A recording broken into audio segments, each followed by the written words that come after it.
It's the dream of millions of people, complete self-sufficiency, to grow all of their own food and never have to take a trip to the grocery store. But for most people, it's just that, a dream. The ease of our current global industrial food system is just that, too easy, too convenient, too time-saving, and too alluring.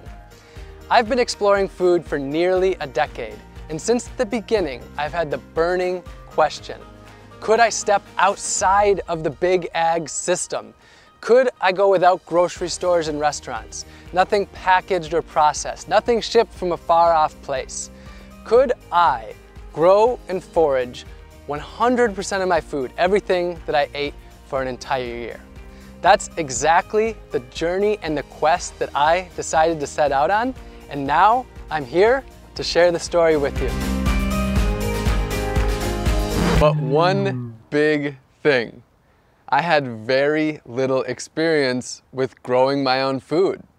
When I lived in San Diego, I did have a few raised beds where I grew some greens, tomatoes, and herbs. But as a traveler for the last 7 or so years, I had never really settled in one place long enough to grow my own food. So in order to do this, I would have to settle in one place. And that place that I chose is Orlando, Florida, where I'm sitting right now. Besides being really fresh to growing my own food, I was also fresh to the scene here in Orlando and Florida. And I was giving myself just 2 years here before hitting the road again. So I had to get planting as soon as I landed here.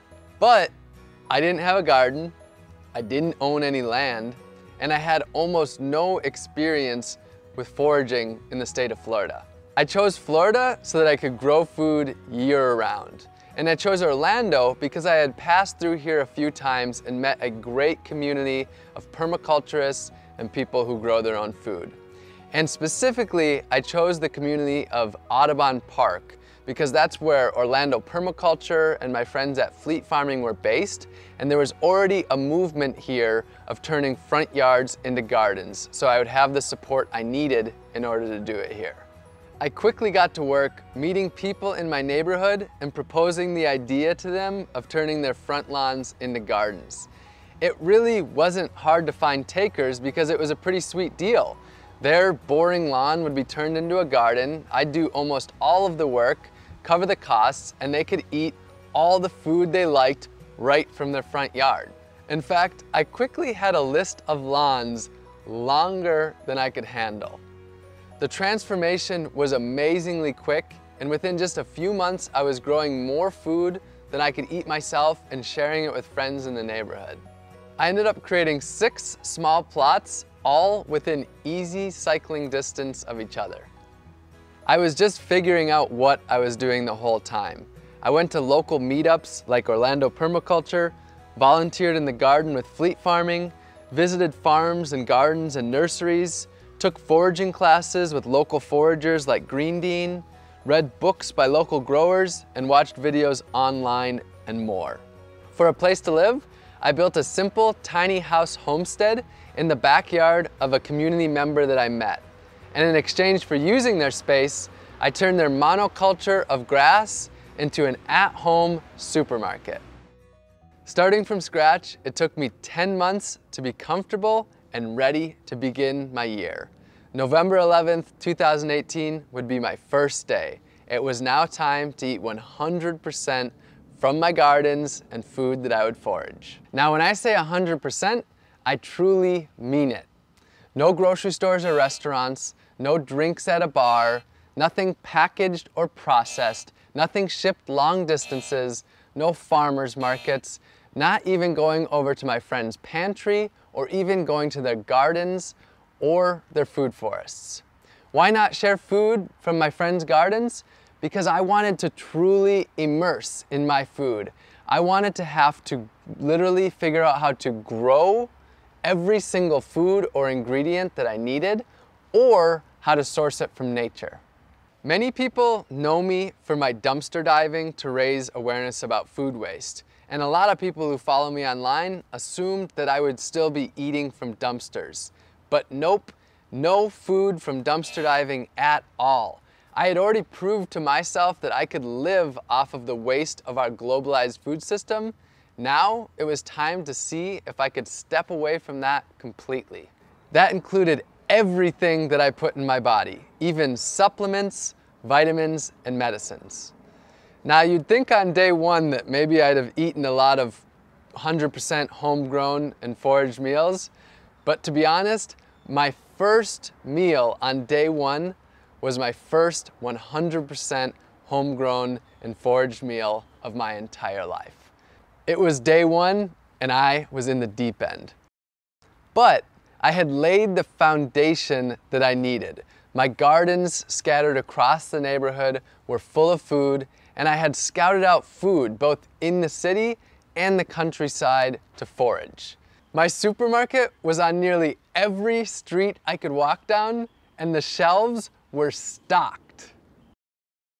Over the last 365 days, I grew and harvested over 100 different foods from my gardens and foraged over 200 different foods from nature. That's a new species for almost every single day of the year.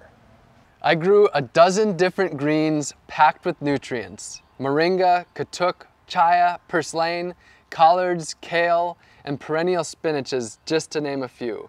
I grew sweet potatoes, cassava, and yams for my main caloric needs, pigeon peas and southern peas for protein, delicious fruits like papayas and bananas, Seminole pumpkins, carrots, eggplants, just to name a few vegetables, and garlic, onion, peppers, and many herbs to add flavor and nutrition to all of my meals.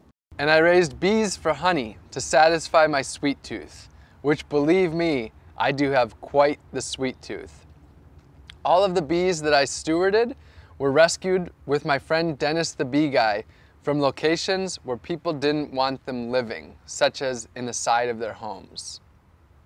I harvested giant wild yams from the woods, picked coconuts to make coconut milk, butter, and coconut curries, foraged from fruit trees in the wild, growing in public parks, and in the city with the bounty of fruit falling onto the sidewalks.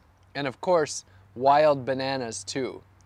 I caught fish from the oceans, lakes, and rivers, and even harvested deer that had been hit by cars during my visit to Wisconsin.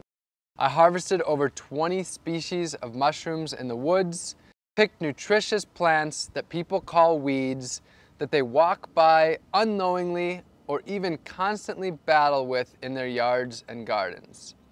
My caffeine came from the native Yaupon holly tree that I made a tea from, and I even harvested my own sea salt from the ocean by collecting the water, boiling it down in a pot until I was left with just the sea salt for my meals. I grew and foraged all of my own medicine and vitamins too. I grew fresh turmeric and ginger in my gardens, foraged elderberries from the wild, I harvested reishi mushrooms and herbal teas, and grew moringa, also known as the vitamin tree, to make an easy to travel with multivitamin powder. But most importantly, my food was my medicine. It's a different way of thinking for most people, but even the weeds that grow just outside of our doorstep are some of the most nutritionally and medicinally dense plants on Earth. For the last year, nature has been my garden, my pantry, and my pharmacy. With the seasons, my foods varied greatly. I cooked up dozens of different healthy meals, fermented foods like sauerkraut with my homegrown cabbage and herbs, and fermented delicious beverages like honey wine and ginger beer, and whipped up delicious desserts and ate the healthiest food of my entire life. This was food that I could feel truly good about eating. It was all local, all natural, and all organic. I made it through the entire year without using a single pesticide. Now sure, I had my problems with pests, like when the cucumber worms decided to attack my Seminole pumpkins. But when I was growing over 100 different foods, if the pests were attacking 4 or 5 of them, I still had 95 other foods that I could eat.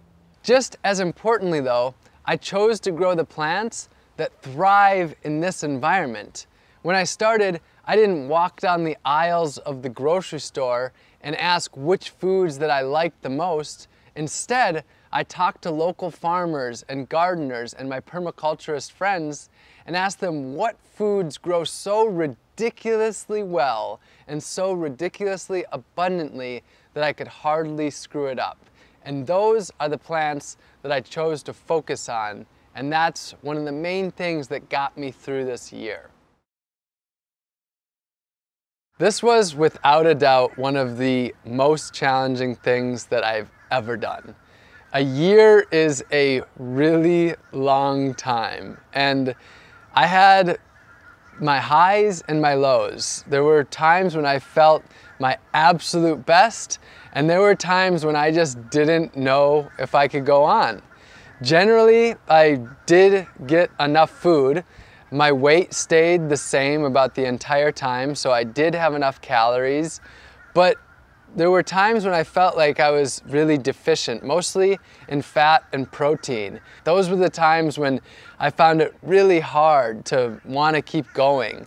And there was the social aspect. I was on my own a lot of the times, not able to join other people for their meals, and sort of isolated, not being able to go to restaurants or eat with friends and family. Overall, with all the ups and downs, the year went about as well as I could have possibly hoped. I maintained my body weight throughout the year, and I never got sick once. And I really attribute that to my food being my medicine. I think that nature is able to provide for our basic needs, and I trusted Earth. I trusted nature. Now, I want to say though, that this project, it wasn't really about my health. It wasn't about a diet.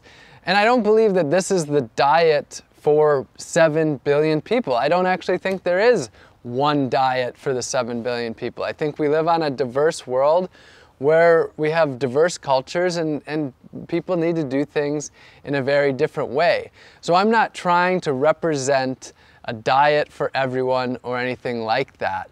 This was just my own personal quest to see if I could step away from Big Ag, step away from what I see as a broken food system, and instead grow and forage 100% of my own food for an entire year.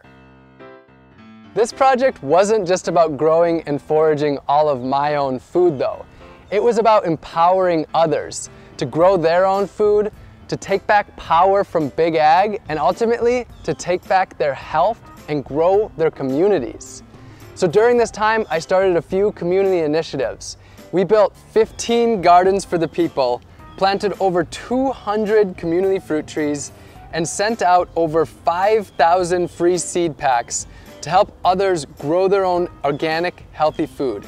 And I taught dozens of free gardening classes in my gardens to the people in my community. I'll be honest though, I do have an agenda. I want you to question your food.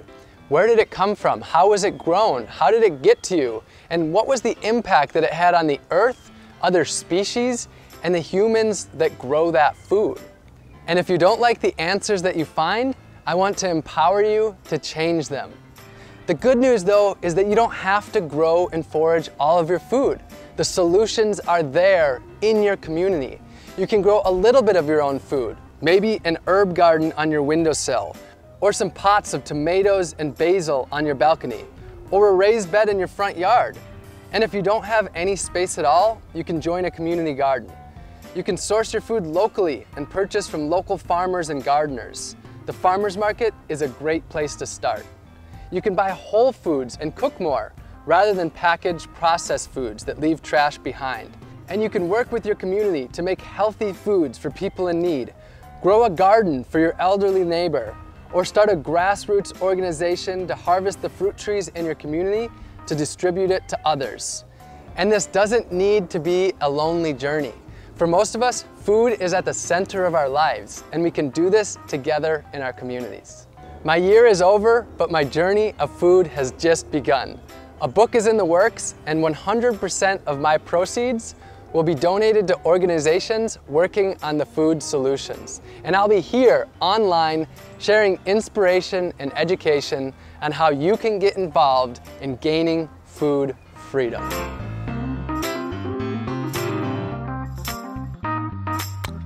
My mouth is cold now. My own medicine and vitamins too.